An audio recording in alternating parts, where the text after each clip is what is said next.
पूर्व विधायक और संयुक्त क्रांति पार्टी के प्रमुख किशोर समृते ने शुक्रवार को पार्टी की पहली आम सभा को संबोधित किया। उन्होंने बालाघाट के अंबेडकर चौक में कहा कि बालाघाट जिले सहित देश में और राज्य में बदलाव की जरूरत है। भाजपा हमारी वैचारिक प्रतिद्वंदी है और कांग्रेस राजनीतिक विरोधी। उन्होंने प्रधानमंत्री नरेंद्र मोदी और आरएसएस पर जमकर अटैक किया। साथ में मनुस्मृति जैसी धार्मिक किताब पर पूरे देश में प्रतिबंध लगाने की मांग की। उनका यह भी कहना है कि मनुस्मृति महिलाओं की स्वतंत्रता के खिलाफ है। मनुस्मृति वर्ण व्यवस्था और जाति व्यवस्था की पोषक है। इस किताब ने लोगों के बीच भेदभाव को बढ़ाया है, इसीलिए बाबा साहेब ने इस किताब को जलाया था। मेरा इस देश में तमाम भारतीय जनता पार्टी के लोगों से, उनके संगठन के लोगों से, हर जगह हम देखते हैं कि इस देश में जो हालत है, मुसलमानों को दूसरे दर्जे की नागरिकता का स्थिति है। तो ये स्थिति इस देश में श्रीलंका जैसी बनेगी भविष्य में। अगर आपने अपनी नीतियों को नहीं बदला और नागरिकों को आपस में बैर करने का अगर आपने काम किया तो इस देश में बगावत होगी, उसे रोकने वाला कोई नहीं होगा।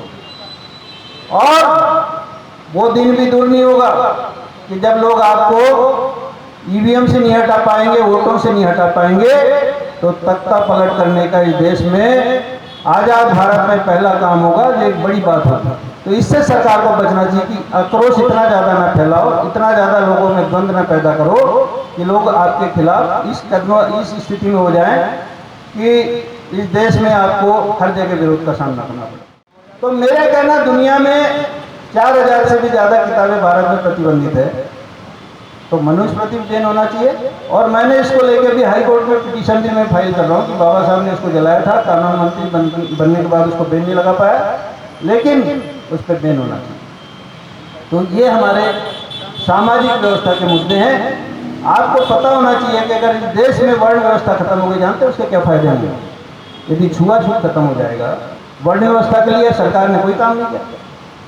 सरकार लगी है इस्लाम के शुद्धिकरण में, शरिया कानून लागू कर दो, 3 तलाक लागू कर दो, वक्फ अमेंडमेंट एक्ट ला दो, मुसलमानों की सारी संपत्ति जब्त करके हिंदुओं को दे दो। आपके हिंदू कोर्ट बिल भी तो है, हिंदू विवाह अधिनियम भी है। हिंदुओं के धर्म में भी अंधविश्वास है, हिंदुओं के धर्म में भी ढेर सारी बुराइयां हैं, आप उसके लिए कानून क्यों नहीं लाते? उन्होंने मोदी सरकार की नीतियों पर भी जमकर सवाल उठाए। उनका कहना है कि जब सरकार वक्फ संशोधन बिल ला सकती है तो फिर सभी धर्मों में सुधार के लिए बिल क्यों नहीं लाना चाहिए, और मोदी जी को गले में घंटा और हाथ में माला पहनकर ही धर्मों में सुधार का काम करना चाहिए। आप अगर धर्म के नेता बनना चाहते हो, आपको चारों शंकराचार्य से बड़ा नेता बनना है और देश पूरी दुनिया में मोदी की जय जयकार हो, मोदी के गले में घंटा हो, हाथ में माला हो और मोदी से बड़ा कोई संत न हो, अगर यही करना है तो फिर धर्मों में सुधार करने का काम करें। आप मुसलमानों की बात करते हो, मुसलमानों की कब्रें खोद रहे हो, मुसलमानों को बोल रहे हो गद्दार हो।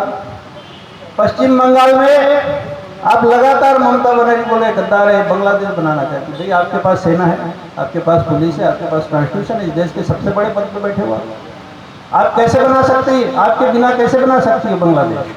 किशोर समृते ने अपने संबोधन से पहले लांजी से चलकर रजेगांव तक पदयात्रा की और फिर अधिक गर्मी को देखते हुए गाड़ी से चलकर बालाघाट पहुंचे, जहां सबसे पहले अंबेडकर चौक में बाबा साहेब की प्रतिमा पर माल्यार्पण किया और इसके बाद नायब तहसीलदार को 12 सूत्रीय मांगों का ज्ञापन सौंपा। इस दौरान समृते ने नायब तहसीलदार को लाल रंग के कपड़े में बांधकर मनुस्मृति और तिरंगे के साथ भारत का संविधान भी भेंट किया। उन्होंने कहा कि मनुस्मृति इसलिए दी गई ताकि इस धार्मिक किताब पर सरकार तुरंत बैन लगाए और संविधान के प्रावधानों का अक्षरशः पालन कर देश को आगे ले जाए।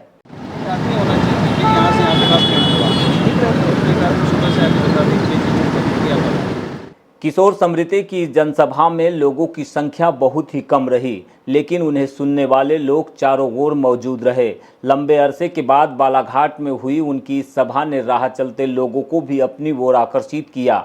ऐसे में अब देखना यही होगा कि उनकी इस पार्टी का बालाघाट और प्रदेश में विस्तार किस तरह से हो पाता है। एक छोटी सी शुरुआत है। दुनिया में कोई भी शुरुआत होती है, कोई भी यात्राएं होती है, तो पहले 2 कदम ही चला जाता है, उसके बाद ही उसका स्वरूप बड़ा होता है। आप 2036 तक इस देश से नक्सलवाद खत्म करने की बात करते हो, आपके पास कोई पॉलिसी नहीं है, कोई सरेंडर पॉलिसी नहीं है। गरीब महिलाओं को, राशन बेचने वाली महिलाओं को आप सीधा बंदूक से उठा के मारने का काम करते हो। इससे नक्सलवाद खत्म होगा? कभी आपने भी सोचा ना बचपन में कि आपके भी माता पिता गरीब रहे होंगे, जिनने बड़ी मेहनत से आपको पुलिस में भर्ती कराया होगा, सेना में भर्ती कराया होगा, और आप लोग इन गरीब निरीह लोगों को यदि मारने का काम करोगे छोटे छोटे प्रमोशन के लिए, तो इस जिले में भी बगावत होगी। इस जिले के भी आदिवासी सड़कों में आएंगे, फिर कहाँ भागोगे, कहाँ छुपोगे? कितने लोग हो? 2000 लोग की तो नहीं हो आप पूरे जिले में। किशोर समृते यहीं पर नहीं रुके। उन्होंने दूसरे देशों का उदाहरण देते हुए मोदी सरकार को आगाह भी किया कि देश में धर्म आधारित राजनीति होगी तो एक दिन लोग आपके खिलाफ भी सड़कों पर हथियार लेकर खड़े दिखेंगे। उन्होंने कहा कि मुसलमानों के प्रति घृणा की राजनीति और बांटने वाली राजनीति हमारी दुश्मन है। देश में बौद्ध समुदाय का आंदोलन भी चल रहा है कि उनके मठ से पुजारियों का कब्जा दूर किया जाए, लेकिन ये सरकार सुनने को खाली नहीं है। जबकि दूसरी ओर मुसलमानों के खिलाफ हिंदुओं को लगातार भड़काया जा रहा है। कहीं पर कुदाली फावड़ा लेकर कब्र खोदी जा रही है तो कहीं पर हिंदुओं के द्वारा मुसलमानों पर खुलेआम अत्याचार भी किया जा रहा है। उन्होंने लोगों से सवाल करते हुए कहा कि क्या इस तरह की राजनीति से कोई देश आगे जा सकता है? आज इस पर देश के लोगों को विचार करना होगा। उन्होंने यह भी कहा कि यदि भारत के मुसलमानों से मोदी सरकार को इतनी ही चिढ़ है तो एक मुसलमान को ही देश से निकाल के मोदी जी दिखा दे, मैं अपनी पार्टी का विलय भाजपा में कर दूंगा। लेकिन मुझे मालूम है कि सरकार ऐसा नहीं कर सकती है। ये सिर्फ नफरत फैलाकर देश को धर्म के आधार पर बांटने की राजनीति कर रही है। आपकी पार्टी में आरएसएस के नेता हैं, राष्ट्रवादी कहलाते हैं।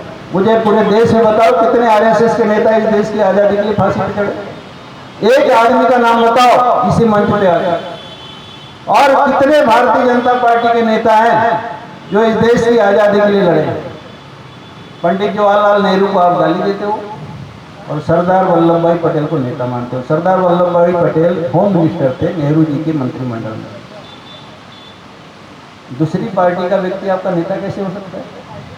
इस देश में राष्ट्रीय स्वयंसेवक संघ ने कभी देश की आजादी में हिस्सा नहीं लिया। वो राष्ट्रभक्ति की बात करता है। समृते ने नक्सलवाद, बेरोजगारी और छोटे राज्यों से लेकर छोटे जिलों की जरूरतों पर भी अपने विचार रखे और देश में अराजक होती कानून व्यवस्था पर सरकार को जमकर कोसा। साथ में यह भी कहा कि बंगाल में भाजपा ने अपना चुनावी प्रयोग शुरू कर दिया है ताकि बंगाल में हिंदू और मुस्लिम के बीच संघर्ष बढ़े और इसका राजनीतिक फायदा भाजपा को मिले। लेकिन मोदी सरकार को यह भी याद रखना होगा कि वो गुजरात नहीं है, बंगाल है, जहां सबसे ज़्यादा क्रांतिकारी हुए हैं, चिंतक हुए हैं, लेखक और साहित्यकार भी हुए हैं। कार्यक्रम के अंत में किशोर समृते ने भारत सरकार के द्वारा पारित वक्फ संशोधन विधेयक की कापियां भी जलाई। इस दौरान उनके साथ राजकुमार नागेश्वर, जितेंद्र श्रीवास्तव, सरपंच डान मछिर के, कमल नागदेवे सहित अन्य पदाधिकारी और कार्यकर्ता मौजूद रहे।